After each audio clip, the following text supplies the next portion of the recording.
Alright, cool. Okay, so right now we're in Salford Circus. Yeah, as you can see, it's quite, it's like a bit of a coliseum of concrete and, you know, with a bit of nature. And so it has significance to me because when I first came to Birmingham, I was like 7 or 6 years old. And when we first like drove into the city, we drove through the Spaghetti Junction. So it was one of these roads here. And as we drove over, you could kind of see how all the roads kind of looked like spaghetti. It kind of mixed together, and there was so much happening because I'm from like a bit more of a town. So when you got here, there was so much happening, so much excitement, so much noise. And it just made you realize, okay, this is Birmingham. I've arrived. So for me, it was like, this was the signifier. And so, yeah, but also with, this is in Erdington. And so, Erdington has a reputation, and I think also we're in an underpass right now, and I think underpasses also have a reputation, like they're seen as quite antisocial areas, and it's understandable because the history around underpasses, like they're connected to like, you know, the way our councils and our investors, our developers, they focus a lot on profit, and you know, it's profitable to have cars on the road. So, you know, you emphasize having the cars like up above us, and then the people kind of walk underneath the underpasses where they don't have to be seen. So this is kind of like antisocial architecture or antisocial infrastructure.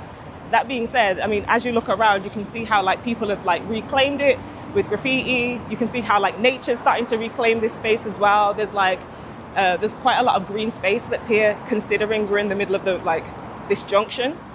And so, yeah, for me, there's like a metaphor here, you know what I mean? No one's looking after this greenery, no one's looking after this nature. I don't think there's anyone else down here right now, even though it's like, 10 in the morning or something. So to me, it kind of emphasizes, yeah, there's something special, there's something hidden, there's something quite underground, something quite guerrilla about Salford Circus.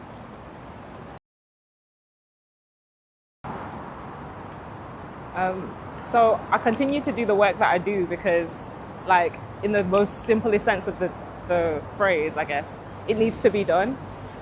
So I grew up in a household that was very in the community, always doing stuff with the community, like even my extended family, particularly for my parents and my grandparents, they come from the tradition of the church. So naturally with that comes kind of, you know, there's a weekly commitment. So every Sunday you're there. Sometimes you're there in the week as well.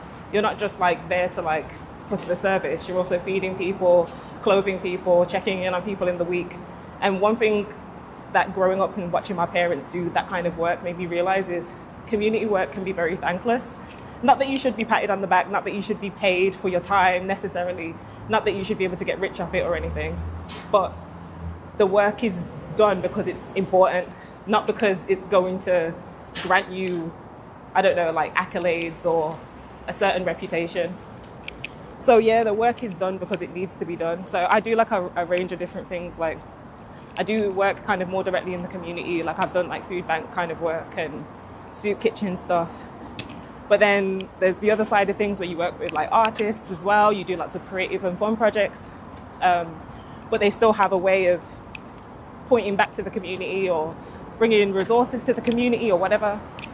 And, you know, you gain a lot, you learn a lot, but you recognize that the work is being done ultimately, no matter how you feel about it, because it needs to be done. People need support, people need to be reached. And it's our people too. And if we don't care about them, then who will? So yeah, that's why I continue to do the work I do.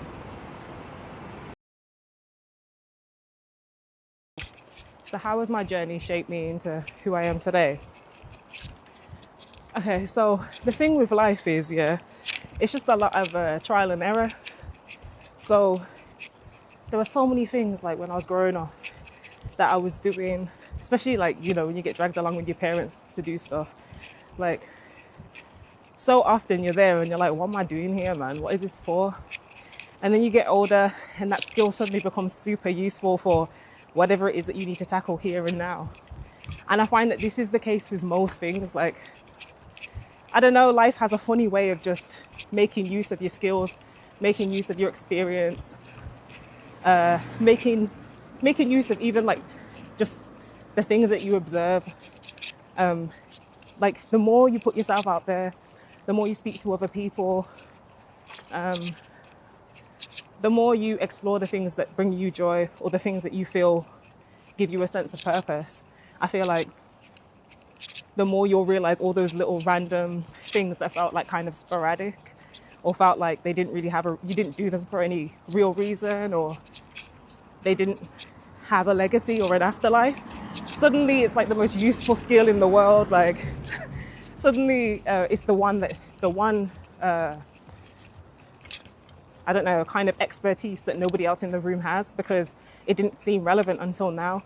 And so, yeah, my journey is kind of, I don't know, sometimes it feels like it was really chaotic and really all over the place. There's also this kind of cyclical nature of like, you know, having to like leave home and come back to realize, oh, okay, I now can appreciate home better because I've left home.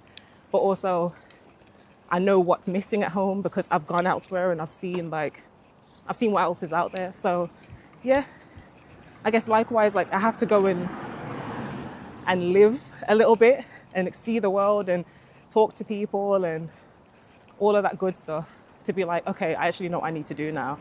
Or I'm starting to realize that I keep bringing up this thing when nobody else talks about it. So I guess nobody else is, either no one else sees it or no one else sees it the way I see it. So yeah, I find that like not just my journey, but I guess everybody's individual journeys, you just start picking up these little mementos that, yeah, they just start to influence who you are, influence the direction that you're going in. And yeah, the more time that we sit with that,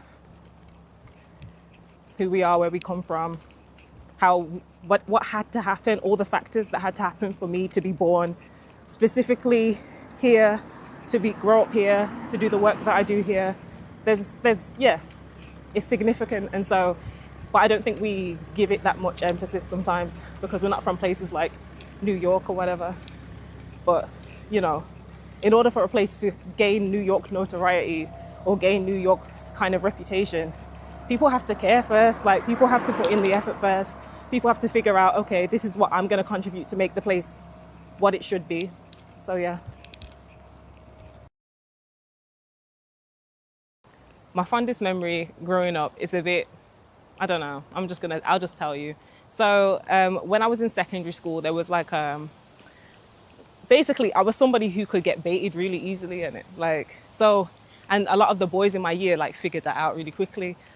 And like when you're in the early years of secondary school, I don't know if it's like this now, but when you first get there, like if you're not careful, like people, they look for weakness, they look for vulnerability. And so if they spot that in you, you're finished, you're doomed. So for me, I think that got spotted in me quite quickly, like things like just not being able to like give eye contact and things like that. And so there was this particular kid, I think it was in our music class, who started picking on me and making like fun, like making jokes and stuff. And I wasn't quick-witted, so I couldn't keep up with it. And then I think one day when I was leaving school, I saw him by himself and I was like, I'm going to confront him today. So I went over to him and I was like, I got all in his face, and because we were like the same height, and it was secondary school, everyone was prepubescent, so we were the same height. And I got in his face and I was like, listen, yeah, if you ever say anything about me again, I said something like, I'll rearrange your face, which is so like, no one speaks like that. Like it was clearly, like I clearly got that from like an American like sitcom or something, but I was like, I'll rearrange your face. And he was like, yo, okay, man, I'm sorry. And he left me alone after that. And I was like, yo, is that easy? Like, is that easy to defend yourself? It was probably my fondest memory because it was probably the first time I really remember backing my own case, and it paid off. So yeah.